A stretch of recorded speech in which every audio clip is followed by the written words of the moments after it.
38 வருஷம் வியாதியாய் கொண்ட ஒரு மனுஷன் அங்கே இருந்தான். தேவநாம மகிமைப்படுவதாக. இந்த வேத வசனத்தை நம்ம வாசிக்கிறோம். ஒரு மனிதனுக்கு ஒரு வியாதி, அது சாதாரண வியாதி இல்ல, சாதாரண நோய்கள் இல்ல.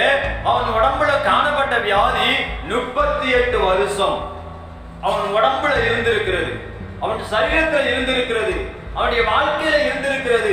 காரணம் சோத்தாமடி செய்த பாவமோ, அவர்கள் முன்னோர்கள் செய்த பாவங்களோ. ஆனா வேதம் சொல்லுகிறது அவன் 38 வருஷம் வியாதியா இருந்தான். ஆமென், அல்லேலூயா. தேவநாமம் மகிமைப்படுவதாக.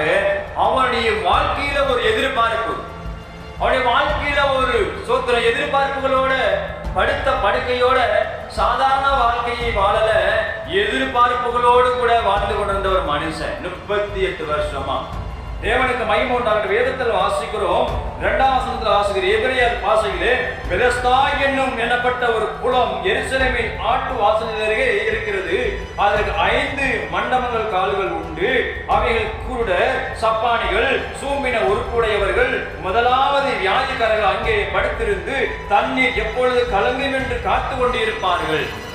அவனுடைய வாழ்க்கையில காத்து கொண்டிருந்த ஒரு நேரம், எதிர்பார்த்து கொண்டிருந்த ஒரு நேரம் அவன் வாழ்க்கையில காணப்பட்டது. தேவ பிள்ளையே, தேவ ஜனமே, நம்மளுடைய வாழ்க்கையிலையும் நிறைய விஷயத்துல காத்து கொண்டே இருக்கிறோம், எதிர்பார்த்து கொண்டே இருக்கிறோம். எப்போ அற்புதம் நடக்கும், எப்ப நம்மளுக்கு விடுதலை கிடைக்கும், எப்ப நம்ம சுகமாவோம், எப்ப நம்ம மேன்மை அடைவோம், எப்ப நம்ம வாழ்க்கை உயரும் என்று சொல்லி எதிர்பார்த்து கொண்டே இருக்கிறோம்.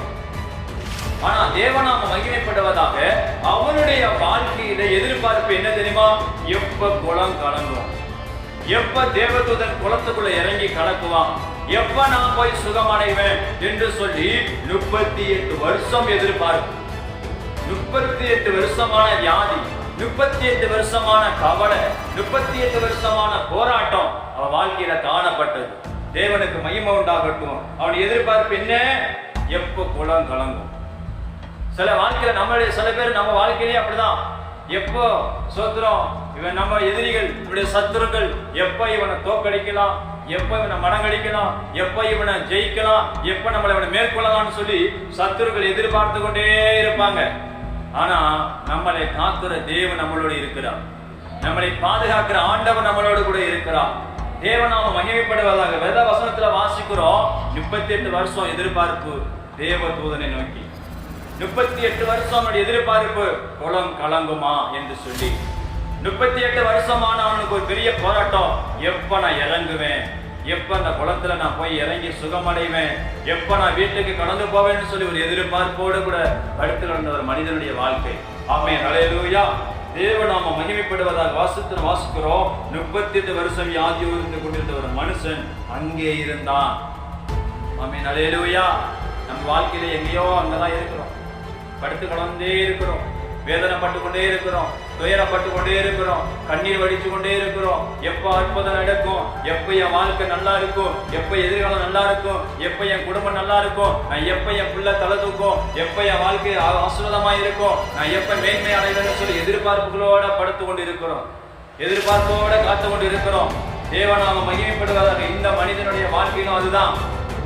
எப்ப நான் வீட்டுக்கு போவேன், எப்ப என் தாயாரை பார்ப்பேன், எப்ப என் தகப்பனாரை பார்ப்பேன், எப்ப என் வீட்டுக்கு நான் கடந்து போய் என் சொந்த பந்தங்களை பார்ப்பேன்னு சொல்லி எதிர்பார்ப்புகளோட படுத்து கிடந்த ஒரு மனிதனுடைய வாழ்க்கையில காணப்பட்டது 38 வருஷம். ஆமென், அல்லேலூயா.